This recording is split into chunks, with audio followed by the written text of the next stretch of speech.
All right, just a little taste of some Joe Cazzo. Joe Cazzo, or you think it's Joe Cozo? I think he said Cazzo. Yeah, I think he did. Let me listen again. No, he says Cozo. Oh, he does? He says Joe, his name's Joe Cozo.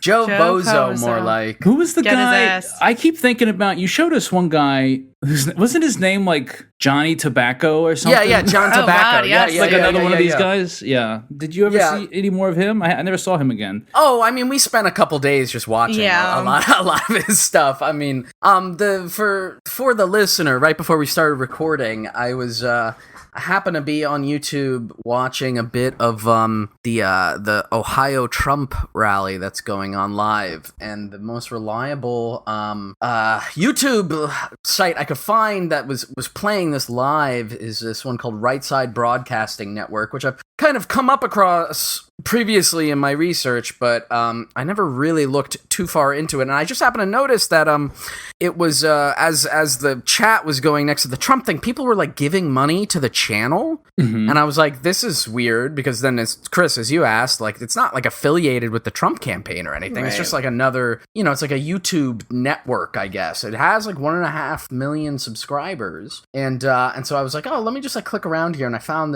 a new guy alert that I'm gonna have to do a deep dive on, Joe Cozo, and the most recent video of his that we were just looking at is called BLM and LGBTQ: The American Takeover. That's from a few days ago, and he's like a horrible Long Island man, it seems. Surprise, surprise. I'm looking right now. I'm trying to confirm. Oh my God, he's from Long Island. You want to guess a city? You want to guess a town in Long Island?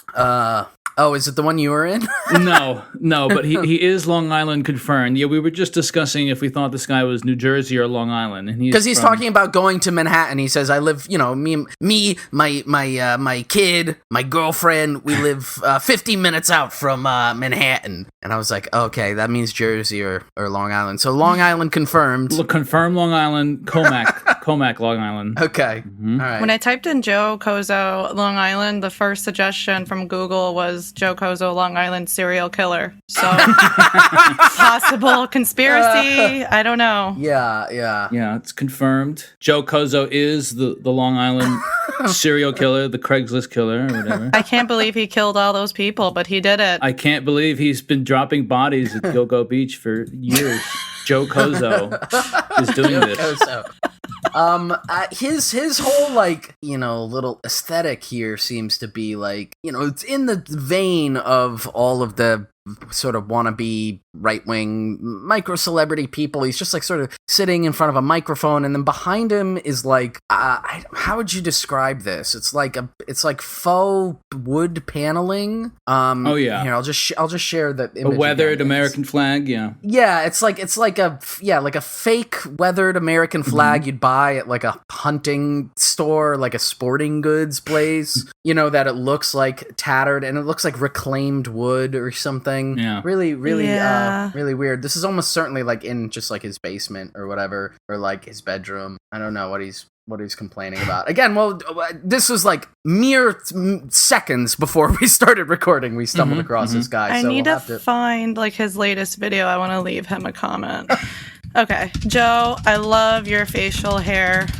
Yeah, does your daughter draw it on for you every morning? I was about to comment on his beard. That again is very that I feel just right at home in Long Island. Just looking at him with that very overly manicured, angular. Yeah, very angular, like a perfectly beard. Straight. Yeah, like line. Just the bottom of his head is covered in a thin layer of hair, and it's great, and then dude. Everything north of the Mason-Dixie on his face is just clean shaven. He definitely shiny. uses like one of those kits that they like sell those on Amazon where you can like put a hard line right there. Don't ask me why I know that exists. Right.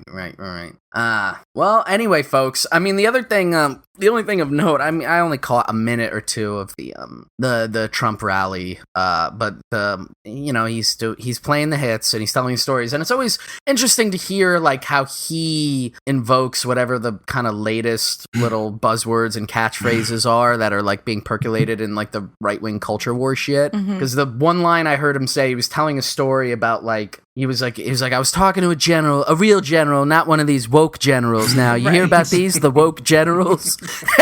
And he kept going on, and and everybody was booing and what have you. And it just goes to show that like all of that kind of, you know, that discursive groundwork gets laid, and then what's amazing about him is that he has no finesse in the way that he attempts to like make those arguments or repeat those things. You know what I mean? It's just when he says it, it just kind of, to me, it bears the like hollowness or emptiness of that critique, right? I mean, it's like when they had him at fucking CPAC, and he was talking about like the cancel culture. Mm-hmm. Right. We're going to be uncanceled. Yeah. You know, just like concepts just well and beyond, even within their stated parameters within the culture war, like well and beyond his level of comprehension. And those are already like highly reduced and unrealistic conceptions of what those ideas mean or what they really are or whatever. The whole issue they have is they're teaching critical race theory at West Point. Is that what it was? I think so. I honestly, the last like week or two, I've really just tried to tune so much of that out just for my own mental health. Well, there's the one general in particular that he's referring to, and I saw the footage of him, and he just looks like, he's got these like dark bags, these like sunken eyes. He just looks like the fucking like personification of like an evil, like, you know, American military type guy, and he's just all he's saying is that he read this book about it personally to understand critical race theory or whatever. And he's not even saying, like, he's even presenting this in the terms of, is like, hey, I've read Karl Marx and Mao, and that doesn't make me a communist just because I read it, you know. Doesn't mean I believe it. And like I think he said something like this is like, learning about the country that you wanted, that you're going to defend isn't a bad thing, which is like the most neutral thing you could say. Right. Woke generals out of control, ladies and gentlemen.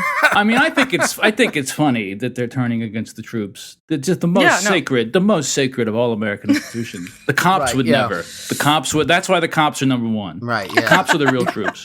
Because the like military desegregated in like the 50s, it's woke or whatever. Yeah. It's been invaded by the PC police, have taken over. Yeah, that just made me think about the dead cop story. Did you guys hear about this? No, please. I love stories like this. Let me hit you with this extremely American headline, okay? Quote, "My goal is to kill cops today." Chilling words of Colorado police killer who gunned down 19-year veteran before being shot dead by hero bystander who picked up his AR-15 and was then killed by responding officers in tragic mix-up. Wait, is this I saw a story about some guy, like some asshole who was like holding shoplifters. Oh, like, no, different guy. Did you hear about this one? The guy who was, he was like holding shoplifters at gunpoint. And the cops killed him, right? And the cops showed up and killed him, Yeah, you know, bad week for good guys with guns. This is like one of the most American headlines I've ever seen. It's really insane. The only thing that can stop a good guy with a gun is a good guy with a gun. And then another good guy with a gun, and then a third wave of good guys with guns show up. Can you just imagine being a guy who was like ready to take out your AR-15 to defend cops, and then like that split second when he realizes they're gonna kill me for doing this? He probably was proud. He was probably proud to get gunned down by the police. Thank you, officers. His dying breath. Thank you for your service. Yeah. Please take my wife. Yeah.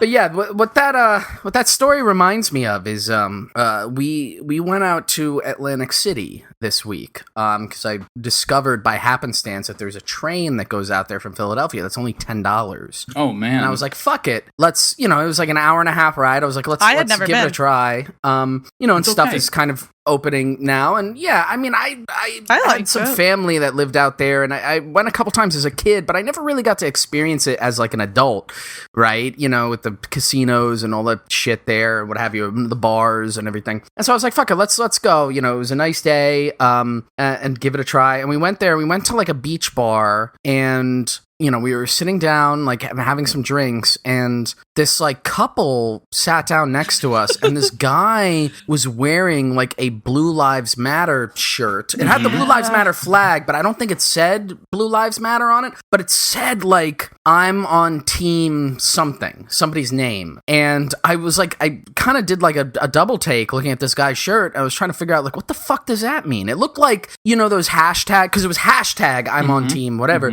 And it looked like when they had those movies that were it was like the Twilight movies, right? And it was like hashtag team this character, team like Jacob. the two like heartthrobs team or whatever. Edward. I was like, is that going on with cops right now? Is there like, are there like hot cops?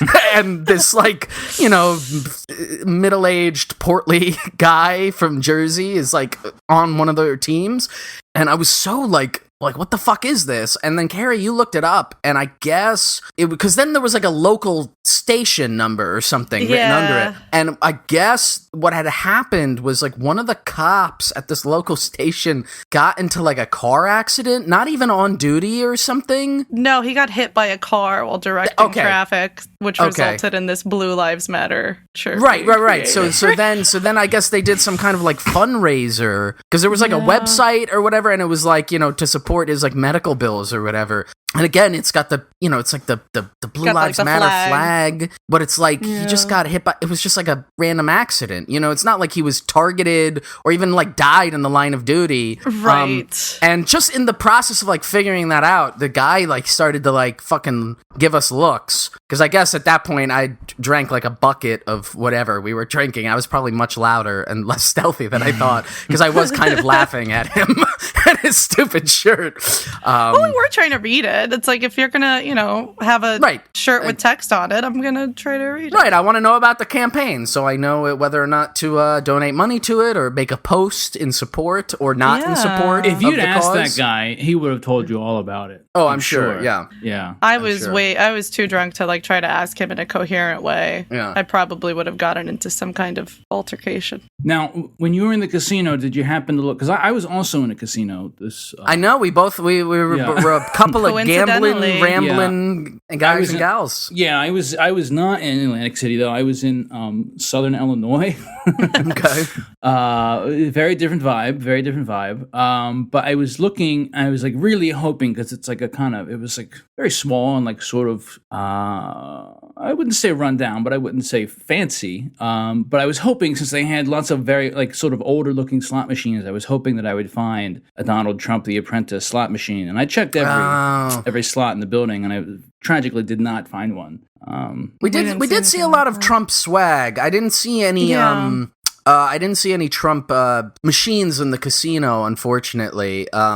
Of course, there is like the defunct Trump Taj Mahal in Atlantic City. I've been there. I've been there years ago. Yeah, before he was president, I've been there. Yeah, I mean, it was like half open. It was, it was a nice little day outing, and there was enough stuff. But obviously, the city had been hit hard by COVID, being like a resort city. Sure. You know what I mean? Like, so there was a lot of stuff in various stages of opening and not opening or what have you. But we had some fun. I think the most fun is like, I think I had like $20, and I gave it to Carrie to like play the slot machine. She had never done it before, and within like 2 minutes, she went up. She made like $50 on the slot machine, and she was like, "Oh my god, this is amazing!" And I was like, "Do you want to cash out?" She's like, "No, I want to keep playing." Absolutely. And then of course she lost it all. Yeah. And I lost it all, dude. It happened within the span of about like 90 seconds, and it was the most incredible gambling rise and fall I'd ever seen. Just a rendered meteoric in a rise. Yeah. Just, you were so just fucking depressed and taken, and I was like, there it is. That's why we do it. Baby. That's why I can't be here for that many hours. Right there. Like, my last trip to Atlantic City ended up with me panhandling for gas money, like gas stations on the way home. Yeah. So did you score big time in the casino? Absolutely. Are you a fucking millionaire? No, now, absolutely. What's up? No. I practice my blackjack and everything, and I'm very confident that I made the right move most of the time, but that doesn't matter. That doesn't mean you're gonna win. Yeah. The most astounding win we had though is we went to after spending a little bit of time in the casinos, mostly just like walking on the boardwalk and checking out the beach and stuff. It was so nice to see the beach too. We went to I mean I haven't seen it in years. Any beach. But we went to there's a little kids arcade, and we tried our luck there. And Carrie actually won on one of those fucking hand crank. What do you call them? What are the claw machine? Game? Yeah, the claw games where there's stuffed animals and stuff. I got a stuffed animal for Rolo. Yeah, and we brought it home, and he immediately just destroyed it. It's destroyed. But that was like a very high kind of millionaire feeling, for a split puppy second. Millionaire. We were puppy millionaires. Couldn't have won real money, but Yeah, the one I was at, I guess there's several in that area. There's some, I guess, in Southern Illinois, but there's also some right across the river in Kentucky. Mm-hmm. But yeah, I guess the one I was at had table games. A lot of them don't. Most of them are just slots, right? Yeah, but they'll also have video, poker, yeah. blackjack, and stuff like that. But the one I was at actually had table games, although most of them were not open. They only had 4 or 5 dealers in there working. I'd be too nervous to play a table game. The real hardcore gamblers are so aggressive. Yeah, well, no, I'll never play poker in a casino again. Yeah. It's not fun. I learned that lesson a few years back. A long time ago, I was at a casino with somebody, and we went to. It was just the roulette table, which wasn't even that's not a game of strategy or anything. It's literally just a guessing game of chance. Yeah. And we walked up to the table, and there were a couple of guys sitting there playing, and the second we got up there, they stopped playing, and then they just stared at us. After 3 spins, I was just like, this fucking sucks. There was no music in the casino or anything either. It was dead silent, and it was just these 2 guys grilling me. Just this isn't fun. Just cigarette smoke and anger. Yeah, just all right, I'm getting the fuck out of here. Can you still smoke in the casinos in Atlantic City? Not in Atlantic City, no. Really? No. Not at all? Oh man, that sucks. And then you can't smoke, I think, on the beach either. I think I saw a sign that said from a certain date to a certain date. But you can on the boardwalk. Can you? Yeah, I mean, there certainly were people smoking on the boardwalk, and I was vaping on the boardwalk. So, wow. I think one time when I was 20, and my sister lived in AC for a little bit, and I met her there, and she was dating somebody at the time or something, and the 3 of us went out to I don't know, just get a drink at one of the casinos, and we were sitting there, and I was able to smoke, and that was for me, being a young person and being from New York, where you can't smoke anywhere indoors, it was wow, this is incredible. And then after a cigarette, I was this is disgusting. The whole area fucking. You could smoke in Vegas. You can. You could smoke in the casinos in Atlantic City. I mean, it's recently gone. I guess the last time I went there was 2013. Right, yeah, it was probably around the same time. Yeah, it was still far later than you could smoke most other places indoor at that point. Well, they want to keep you indoors, obviously. Right, yeah. They want to deprive you of. They don't want you to go outside or know what time it is or see daylight. I mean, that was the thing too, because we when we got there, it was early afternoon, and we hung out outside, like I said, at the beach bar for a little bit, and then we went into one of the casinos, and it was so fucking dark, and I mean, we only spent 30, 40 minutes in there, just mostly walking around and checking out what they had. And then when we came out, I was like, oh fuck, it's the middle of the day and it's a beautiful day out. I almost forgot, how nice it was out. Cause it is designed, and another funny design element too, that I mentioned on the show before when I was talking about that, the show book about the design of the gambling machines. But again, I saw it happen real time with Carrie playing the slots. It was they're not even the hand crank slots. It's just a button you push. It's a digital chip inside or whatever. It's just a screen that is rotating the things in front of you. And, they all have these stupid little animations that are themed to whatever the theme of the jackpot was. And, And at one point, Carrie realized that if you push the button a second time, it just skips the animation and it goes straight to the RNG. And that was like when you were on your losing streak and you were just hitting the button. Oh, yeah. Like those fucking experiments they do with monkeys and cocaine. Yeah. Where they just like stand there like hitting the button over and over and over again to try and get the dopamine rush. Yeah. Good stuff. A good place. A good and happy place. Yeah. At least when I do that in Red Dead and go all in over and over, it's fake money. Yeah. I think that was in part what colored that entire experience, because like the day previous we were playing Red Dead and we were just like playing poker for a few hours and you just like you kept going all in on every hand. I'd love to go all in on a bluff. I'd love to do that. You'd have nothing. And then when you get it, it feels so good. When of you course, go all in on a bluff and you win, come on. Of course. It always feels good to win. You gotta risk it.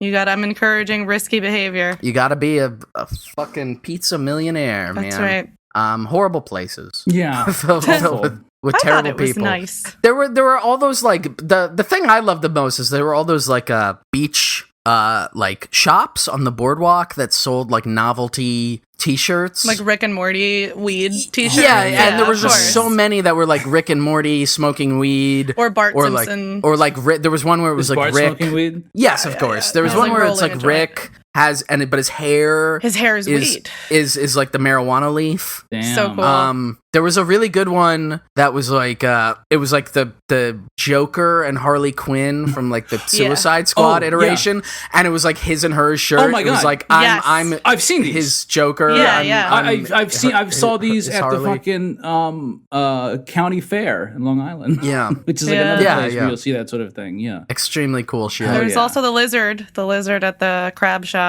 Oh yeah. We saw there was like one of the outside bars we went to, somebody had bought like, because you can buy like among other novelty gifts, they have like hermit crabs you can buy as pets, and they were in this like little mesh cage and it said like Crab Hotel. So you became obsessed with this idea of the Crab Hotel, and so I took you to the store where they have all the hermit crabs and you were like, they're disgusting. Well, I hate crabs. Yeah, I'm terrified of them. They're hideous. Then why would you want the Crab Hotel? I love the idea of the Crab Hotel. She was carrying it around almost like a little purse. I mean, I didn't buy it. I just like the thought of it. I hope that crab has a happy life. I don't know. They make all the little novelty shells too there that you can put them in, because they grow weed on them. Yeah, so like one is like a marijuana leaf, one's like a Rick and Morty with a marijuana leaf, one's like, Rasta colors or whatever. A lot of weed. Do they still sell Big Dog t-shirts? Because that seems like the kind of place where you get a Big Dog t-shirt. I don't think I saw any. Do you remember those? Oh, I remember them, but I didn't see any. I used to see them because like everything you're describing reminds me of like a beach shop in Myrtle Beach, like the kind of stuff you would see there. And I remember when I would go there as a kid, there'd be tons of Big Dog t-shirts. What? Describe a Big Dog t-shirt. God, I'm trying to even think, man. It's like shirts with like a real badass fucking dog. It's like, look here, pal. Like I'm a firefighter and we don't take shit, or like I'm a forklift operator. It's like kind of like they'll be like real like American, like this. Well, because there's a parody one that is like circulated online for years. I can't remember if Peter Sweden made it or not, but it's like, look here, pal, America deserved 9/11.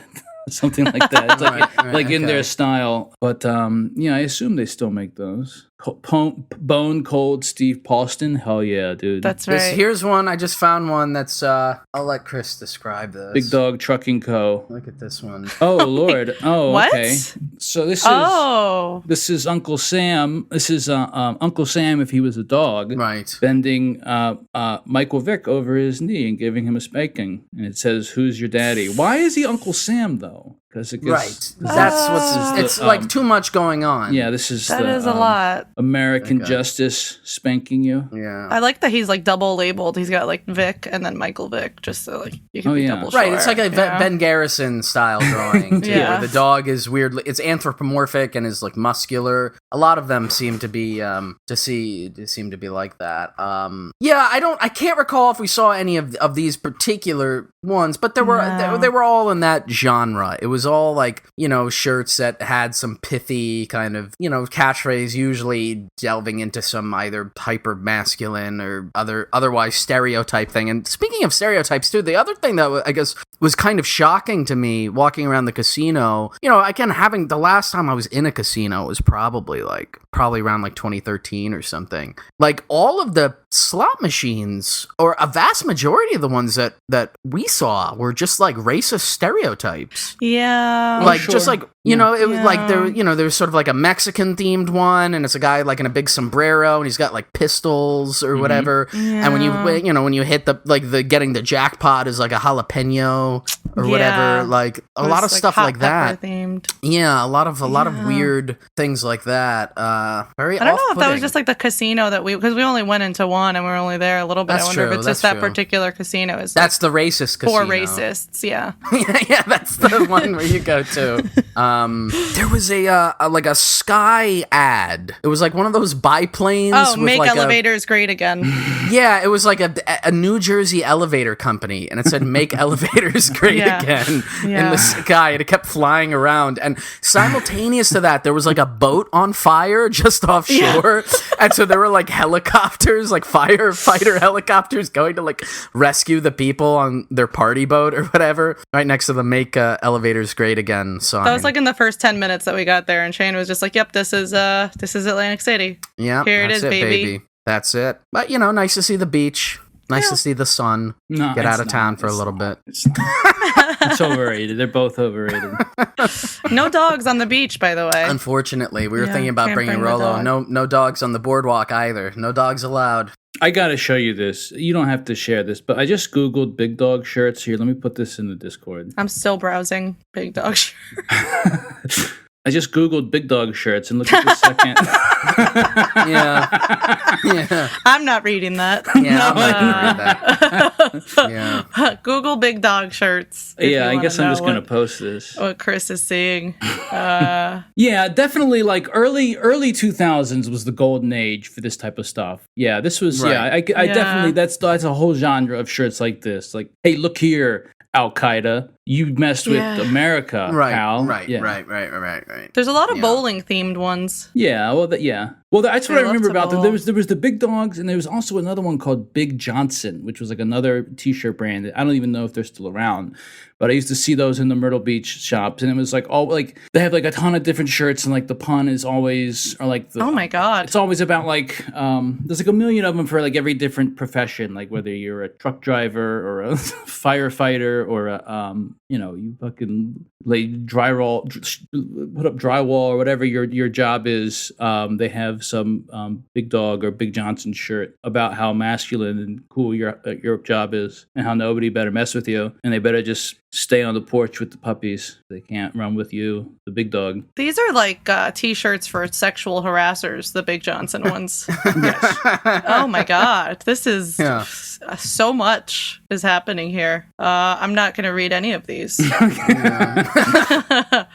Oh, it's a Confederate themed one. Okay. Yeah, a lot of stuff like that. A lot of that genre. That's like the meat and potatoes. Right. That's the salt of the earth type shirts. Shirts that say in so many words like "fuck you, pal." Yeah. But find some kind of clever cartoonish way to get that across. Yeah, I don't know. Not for me, man. Not for me. I'm gonna get you one of these for our anniversary.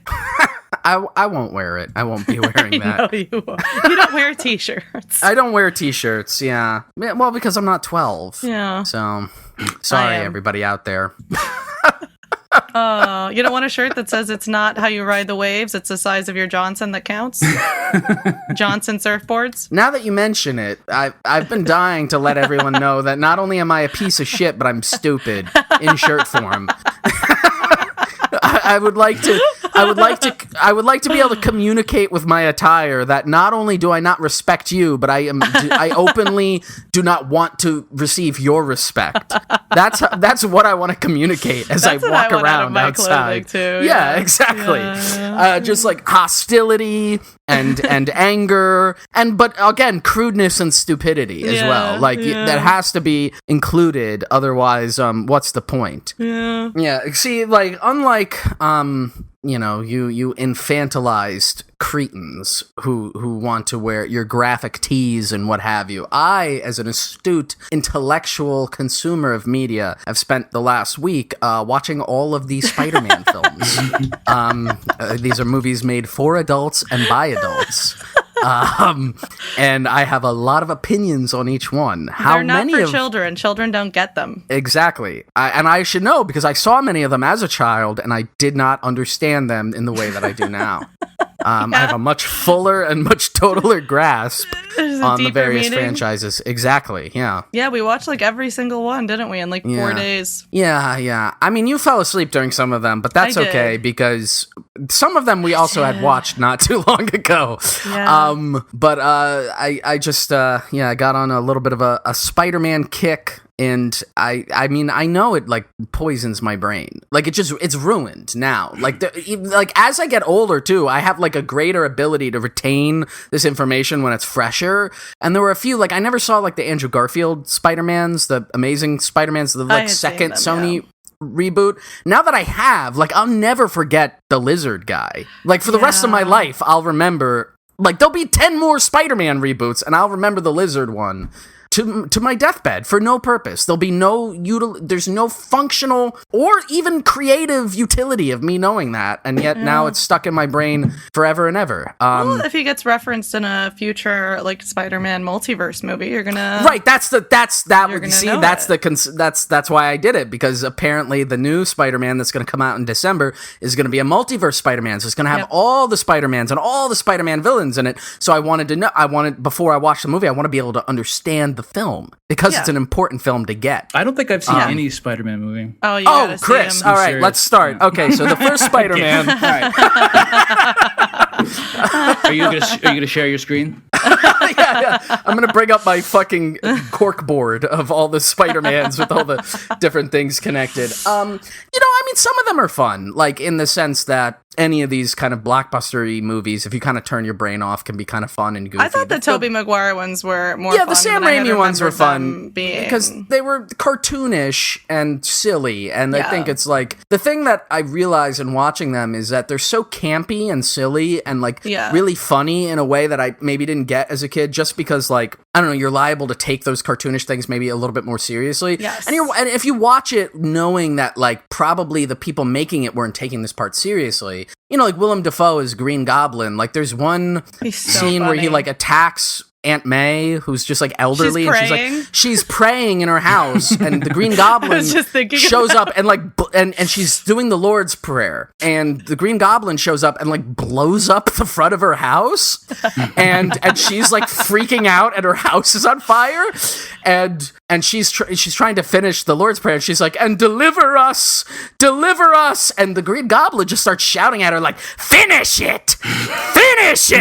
She goes, evil. And he just goes, it's fantastic. It's really like funny. That's like, they were having a good time when they made that. Yeah. If you look at it in that regard, right? Like I think that's what makes it fun, right? Is it's so stupid and hokey. It's like the Palpatine stuff, and that is just like when it's hammy and fun. And I think like those villains, right? Having villains like that in movies, to me, why I've grown to enjoy those more is because it was really the like post 9/11, but particularly like the Dark Knight Joker, and from that point on, like all villains needed to be like complicated and complex. Yeah. They needed to have depth, or they needed to be almost like anti-heroes or sort of relatable. And while that can be good if you do it well, sometimes it is just fun to have a bad guy whose motivation is I'm evil. Sure. Like there's nothing beneath the surface. There's no depth. There's no reasoning. There's not even like a master plan. He's just chaos and evil. Like that's all he wants. And that's fun. And that's fun to see. And I think that was, and watching those movies, I realized like what they were lacking that a lot of the modern superhero movies have is like this millennial snark where everybody's got to like, you can't just be campy. You have to like wink at the camera. You have to be like, you have to do this like fourth wall breaking thing where like somebody says something goofy and then the hero or the comic relief like looks at the camera basically and is like, well, that's a goofy, weird thing to say in this situation. And it's like, you don't need to say that if you have a guy wearing a fucking Power Rangers costume going, I'm evil. It's just enjoyable enjoyable on its own. So yeah, get me like a T-shirt that says that. Get me a Green Goblin T-shirt from the 2000s Spider-Man, the Sam Raimi one. You got it. I'm seeing what our options are. I'm seeing if there's a Green Goblin Big Dog shirt. See if there's probably a Big Johnson Green Goblin Big Dog 9/11 shirt. Yes. Another fun reminder is that movie was in development pre 9/11, and the first teaser trailer for it, he had the web between the Twin Towers. Yeah. Right, he had Spider-Man makes a web between the Twin Towers, and he captures a helicopter full of bad guys or something in it. And so then, when the actual movie came out, they added, at the very end, they have a web swinging sequence where he's just going through Manhattan. At the very end, he's right next to the American flag. And for some reason then, every subsequent Spider-Man movie has a shot in it where Spider-Man's next to the American flag, which is not that character is not really a patriotic symbol. He's he's a hometown boy, Yeah, he's your friendly neighborhood Spider-Man in America. But I think it's because of the association of New York with 9/11, especially in those moments. Because the other thing too that's in all the Spider-Man movies, which I really, really appreciate, is the stereotype New Yorkers. And every fucking version of the Spider-Man cinematic, universes, every single one, there's just people on the street whenever Spider-Man's fighting somebody or swinging by, and they're like, "Hey, it's fucking Spider-Man. We love, kick his ass, Spider-Man. We love you." I when all the crane operators move the cranes into position for him to swing off of them. Yeah, and that's when he's fighting the lizard. All the crane operators, he saved one of their lives. Jimmy, move the crane. He's like, "Joey, get all the crane guys on the phone. We gotta help Spider-Man out. He's gotta fight the lizard." It's really good. It's really it's some really good stuff there. Anyway, just watch all the Spider-Man movies, every single one. It. Why not? The other thing too, just on the Spider-Man 9/11 connection, I have to bring up because I remember this as a kid. There was Marvel made the call to include 9/11 in their comic books. Oh, right. And so I remember, I never really read superhero comics as a kid, although I did like a bunch of the movies when I was, 10, 11, 12. But I remember seeing at comic book stores and stuff, they had there was a cover where it was Spider-Man was at ground zero and his head was tilted down and he's why couldn't I have stopped this? Yeah. And in fact, one of our friends from online, Moon, had also turned me on to apparently, and I gotta find this and share it with you guys because it's so funny. Not only did the heroes of the Marvel universe become made aware to 9/11, but the villains did too. And there was this one panel that our friend shared with us. That's Doctor Doom, who's the bad guy from Fantastic Four. Oh yeah, and he's crying next to the wreckage of 9/11, and I'm not a comic book expert. Again, I've only really seen the movies. If it hasn't happened in one of the movies, I don't know about all the various things. But I'm pretty sure Doctor Doom, like any of the other big Marvel bad guys, is trying to destroy the universe. So why would he be upset about 9/11, right? It doesn't scan. Yeah.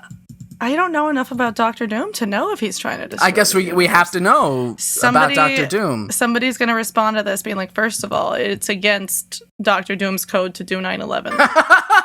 Maybe that's it. He's I'm evil, but I'm not that. We have to stop George W. Bush. But I find that very amusing. And apparently, again, I heard this secondhand. It might not be true. If you know about comics, please, in this case, DM me. I would like to know this so I can replace any of the valuable information in my brain with this. But apparently, I think DC just kind of ignored it. Oh, DC really? just did not put 9/11 in their comic books. Wow. Traitors? You know where DC stands, yeah. Yeah, that's a little possibly weird, involved with the terrorists win. Yeah. I mean, you have to, especially in the context of, a character like Spider-Man, whose whole thing is, Defending New York. If 9/11 happens and Spider-Man exists, Spider-Man sucks. Fuck Spider-Man. What is he doing? He's, stopping, bank robbers or whatever? He couldn't put up a web to... I don't know. And again, if the multiverse thing is true, which the whole idea of the Marvel expanded multiverse, Spider-Verse, whatever thing is true, that means there must be some realities in which Spider-Man stopped 9/11. And conversely, there must be some realities in which Spider-Man did 9/11. Yeah. Or he aided the terrorists in one way or another. So... Who's to say? Who's to say which Spider-Man is the right Spider-Man? Which one's the real one? Yeah, that's right. Yeah. I'm sorry. I just in Googling Doctor Doom 9/11, I'm now down a rabbit hole of like predictions prior to 9/11 exposed. What? Thread. It's like the Illuminati, kind of stuff where it's like the whole idea is that like media, like the Illuminati through has used mass media as a way to like prep the masses for like eventual tragedies, and the way that they do this is by hiding it in like cartoons and stuff. There's like the famous one, there's a Simpsons screen shot where like they're on a trip to New York or something, and there's there's like a travel booklet that says $9, and then the background there's a Twin Tower, so it kind of looks like 9/11. Well, Homer also like his car, I think it's his Barney. Yeah, he lets Barney borrow his car. Barney has his car for whatever reason. That's why they go to New York, because Homer's car is parked illegally between the Twin Towers with a boot on it, and like there's like. I remember the scene when he goes to the Twin Towers, and it's like kind of like what you were describing earlier. There's like the two like stereotypical like New York guys like yelling at each other between the two towers, like out the window. Right. Is that the Cookie Monster doing 9/11? Look at this one. It's funny that we're still Googling the same thing, because I just found I've never heard of this Michael Keaton movie before. Take a look at this. I'll throw this in the Discord if someone wants to. Dwight must be like, what the fuck? Yeah, no, I love doing this every time we record. Just filling the Discord with all this fucking shit. Man, why can't I ever... Okay, I have difficulty posting pictures in the Discord sometimes. Look at this one. Oh, the squeeze. The squeeze. Oh. Look at that, yeah. I'll be damned. Oh, boy. It's Michael Keaton being squeezed between the Twin Towers. I always found it a weird kind of gotcha thing that seems to prove the existence of the Illuminati or whatever, that like, again, that the strategy would be to like condition people ahead of time by like seeding little jokes in like cartoons and shit. It seems a bit of a stretch. Like if I was like an evil conspiratorial group running the world, my strategy in like doing the evil things would probably just be focused around doing them. And I don't know like how far in advance, because if the one image I shared that shows a number of these such images, going back in time is to be believed, then basically when the Twin Towers were built, they were built with the intention of 40, 50 years later being hit by planes, sure. Which seems to be a bit of a stretch, even by the assumption, that... Proof that they weren't. Can you? I suppose I can't, and therefore, it's science. I've now found an argument on Reddit where somebody's saying, why would they let the supervillains help at the wreckage after 9/11? Why would you get tyrants and murderers to help in a terrorist attack? And somebody says, what are you supposed to do? Try to arrest them in the middle of the relief effort? That's not practical. You have to let them help with 9/11. That's good. Yeah. I like going into those kinds of arguments where it's people arguing about the various merits of like totally fictional characters. I quite enjoy that. I guess the other thing that's weird is, like, doesn't this happen, like, all the time in the universe of the comics? Like, shit happens in New York where, like, everything just like, gets destroyed. Yes. Right, that's the other thing, too. I mean, in a weird way, like, every subsequent... I mean, there were tons of disaster-style movies set in New York, prior to 9/11, but especially afterwards, especially in the superhero movies. I mean, like... In the Avengers fucking movies, New York gets obliterated multiple times by like huge alien armies. I feel like in the process of helping, they've killed like countless innocents. I'm sure. Yeah. I mean, they're sickos. They're not good, folks. Yeah. We hate them. They're bad people. I just got another text message from the Trump campaign. They're really ramping up the donation solicitation. He's definitely running, right? Of course. It certainly seems that way. I mean, but the thing is also I think they would just do this anyway for the money. Like even if he knew he wasn't. Yeah. I mean, he has nothing to lose by doing it. You know what I mean? Like, the best thing he has in terms of his, like, public image is his, continually, like, putting it out there that he was, like, a great guy. I mean, again, from the few snippets that I caught from the rally that was happening, I suppose it might be over by now, but when we started recording, like, I mean, it's just him playing through the greatest hits of all the stuff that he did as president. Like that's most of what he talks about, and how now there's the added element of like how ungrateful people are for him, which is of course the obvious turn, right? It's like the bitterness, the grievances, like I was proven right, about like everything and what have you, taking credit for all the good things and blaming all the bad things on other people or downplaying them or whatever. Yeah, I mean, I would be highly surprised if he doesn't make another serious bid. I think what would be really interesting, just from a pure like media audience perspective, would be like if he does run again, if anybody runs against him,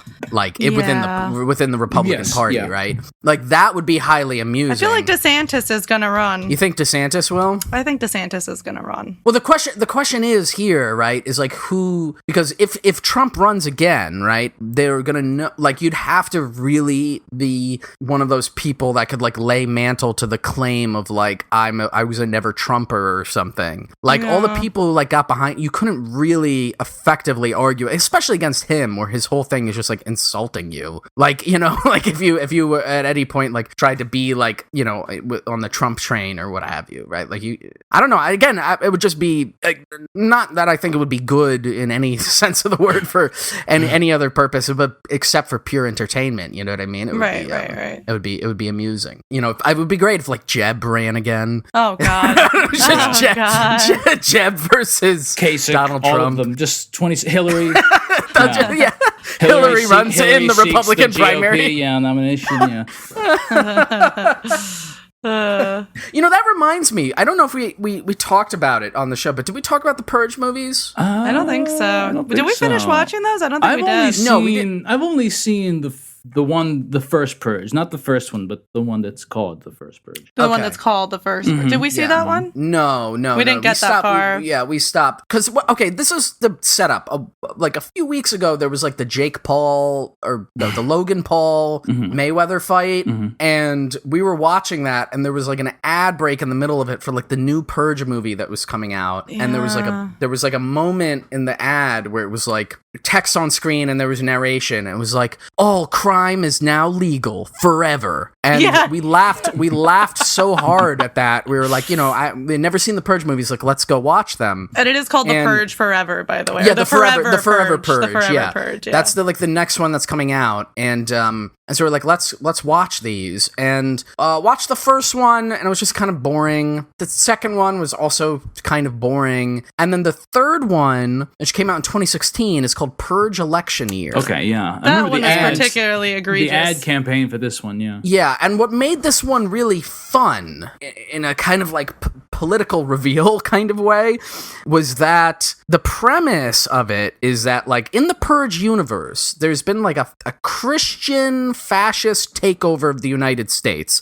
They're basically the ones that instituted the Purge. Right, like the uber wealthy and a quasi-religious kind of right-wingy, it's all very vague, but they instituted it for the purposes of like killing the lower classes. Like that's the whole idea. Right. The new founding fathers is what they're called. It's the new founding fathers. Yeah. And then in the Purge election year, there's an election taking place where there's like the fascist pastor who's like pro-Purge, and then there's a new senator who is against the Purge, and she's running against him. And it's like, well, if there was like a fascist coup in the United States where they did this, like, would they still have even the pretense of an election? Right. And so then the idea is like, for this Purge, the right wing that runs the country is like, we're going to lift the restrictions on assassinating political people so we we can kill our political enemy. And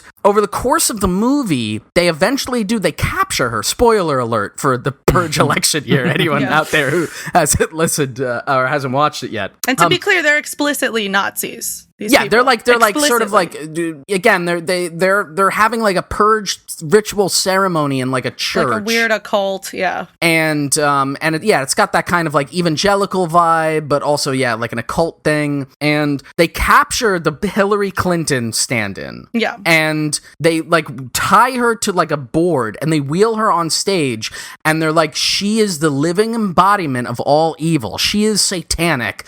We need to like kill her and drink her blood blood to be purged of her wickedness.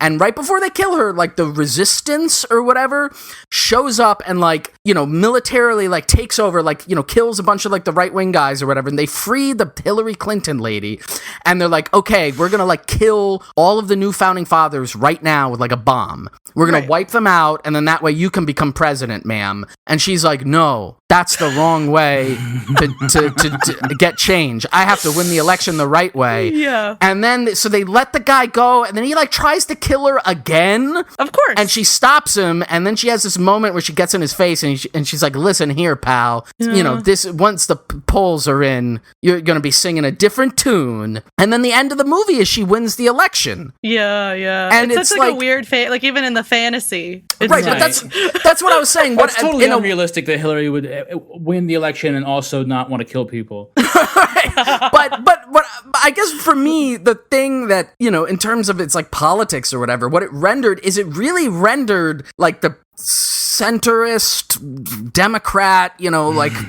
fucking mindset where it's like, in this universe, your opposing party literally thinks you're the embodiment of the devil. They're literal fascists that do ritualistic murder, and they're going to murder you. And your response to that is like, well, I'll beat them in the polls. Yeah, yeah. I'll have a really good debate, and I'll beat them. I'll beat them in the polls, baby. Yeah. So yeah, that was incredibly frustrating and yet incredibly enjoyable to watch for that particular reason. You know, they may as well, like a modern version of that. You could redo that entire scene. Like just watching it now, it was just like, oh, these are like QAnon people, right? They want to like drain her blood or whatever. And I think then at the end, like the Nazis are then doing like uprisings protesting the election results. Right, yeah, right. At the very end, it's like, even in the fantasy of victory, it's like the Nazis are resisting. Maybe and I think maybe they're like critiquing the centrist viewpoint, you know? I think that's the idea of the Forever Purge too, the new one that's coming out, where it's going to be like, even though there's no more official purge, I think it takes place in like Texas. And it so looks there's like it takes place in Texas. Have you seen the cover of this? Or somewhere in the Southwest or something. But the idea is it's on somebody's ranch. It's like a purger holdout who's like, you can't take the purge away from me. So it's going to be like, you know, whatever, rednecks versus right now. Yeah. They're probably going to capture people and purge. We should watch the first Purge tonight when we're done recording. It's good. I enjoyed that one. Yeah. I did. Yeah. I kind of would like to see the other one. Is it just like a flashback to the beginning of like how they came to power and stuff? Well, it's like it kind of explains like the idea of the Purge, and like the first one being in Staten Island, but like also like this like very like you know, like very fascist, like sort of like, I mean, like the whole idea of it is sort of like almost like, you know, like population control, and like it's like you know, done in like a predominantly black area, and it's interesting. I thought it was pretty interesting. I should see the other ones. I guess I didn't realize there were 3 other ones. Yeah. I mean, they were enjoyable to watch. They were fine. I mean, I think the thing that bugged me the most about watching them was just like, because the whole gimmick is like all crime is legal, and it's just murder, and it's not even that, like in most of the movies, it's not that entertaining of murders, right? Yeah. It's like what you want is like you want something like The Warriors, or at least that's what I wanted. I wanted like lots of people in like themed costumes, and there were like little moments of that. Oh, the other thing that happens in the election year one, at one point there's like a bunch of people dressing like Uncle Sam type shit, and like the Statue of Liberty, like American icons, but then they're like talking in Russian because they're purge tourists. There are people who come to the United States to do the purge, and so at one point they're like, they've hacked the purge. You know, they're like here, and they're gonna. What I don't understand is why don't the rich people just leave the country before the purge is happening? There's a lot of holes in it. Again, if all crime is legal, why is it just murder? Obviously, a lot of other. I'm not going to get into the very detailed kinds of crimes you could come. Other stuff being. But you could do so many different things. You could do like a heist movie. Yeah, exactly. Yeah. There's a lot of stuff you could set in a world where like, crime is legal. Yeah. Also, like there's barely anything to do with drugs in any of the movies. Like, very clearly that would be a major thing. People would be selling drugs or doing drugs. Yeah, you should watch the first one. I think the first one is touching on a lot of this sort of stuff, because I believe that the first Purge does have like like a bunch of like stealing from stores and stuff like that, like the other type of crime that people might want to do. Right. There should just be like ice cream trucks loaded with like drugs going around as soon as the Purge starts. Exactly. But then I guess it's illegal to kill those people, so it'd be extra dangerous to deal drugs on that night. So think about that. I don't know. I should have control of this franchise. I could come up with much better ideas. I should also be in control of the Spider-Man franchise, and I would merge the two. Just all the franchises. The Spider Purge. And all the Spider-Man would all get together. It's legal to do crimes. So Spider-Man does 9/11 Purge Day. It's legal to do genetic crimes, you know? Like there should be like a guy who's doing gene crimes. There should be a guy who's doing like, I don't know, experimenting with dinosaur DNA and putting it in humans. Just cross in an illegal with Jurassic way. Park somehow. And the lizard guy from The Amazing Spider-Man. Sure, yeah.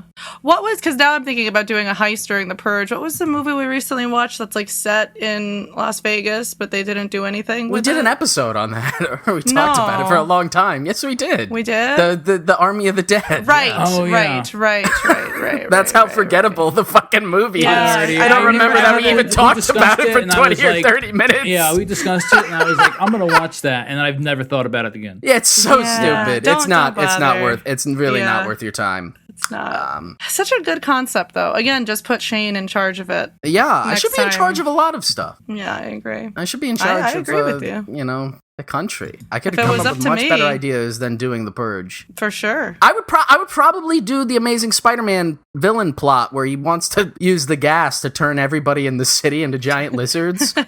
I would do that. I think that would be a good experiment to try. We've never tried it. We don't know what would happen if everybody became giant anthropomorphic lizards. True. We have no idea. It could help humanity. It could. It could really help. I think Trump is still going. Maybe that's what he'll pitch that. He'll like watch that movie. He'll be like, folks, lizards, the way of the future, the evolutionary peak. Oh man. Yeah. Well, we got a long one coming up for us, so we should wrap it up here. Sure. Any lingering thoughts? There was no real consistent theme to this one. Resident Evil Village. It's good, folks. It's good. I'm thinking about that building collapse. Nothing. Oh yeah. Nothing a lot to add there. No. Not far from where I grew up. Very sad. Lots of people still missing. Yeah, that was not good timing to bring that up. Yeah. No. Yeah. No. No, that should have been introduced. Like that should have been that should have been before that weird gap that then I tried to cover with the Spider-Man riff. Yeah, that's where you should have landed the topical news story. Yeah. That we could have gotten really somber about and talked about. Pretend I did not say that. No. We're keeping all of this in. This is organic. This is how it goes. You know, you can't win them all. That ties it back together. All right, enough. All right. Okay, let's go. Good night. Good night, folks. Spider-Man does whatever a spider can. Spins a web any size, catches thieves just like flies. Look out, here comes the Spider-Man. Is he strong? Listen, bud, he's got radioactive blood. Can he swing from a thread? Take a look overhead. Hey there goes the Spider-Man. In the chill of night, at the scene of a crime, like a streak of light, he arrives just in time. Spider-Man, friendly neighborhood Spider-Man. Wealth and fame, he's ignored. Action is his reward. To him, life is a great big bang up. Wherever there's a hang up, you'll find the Spider-Man.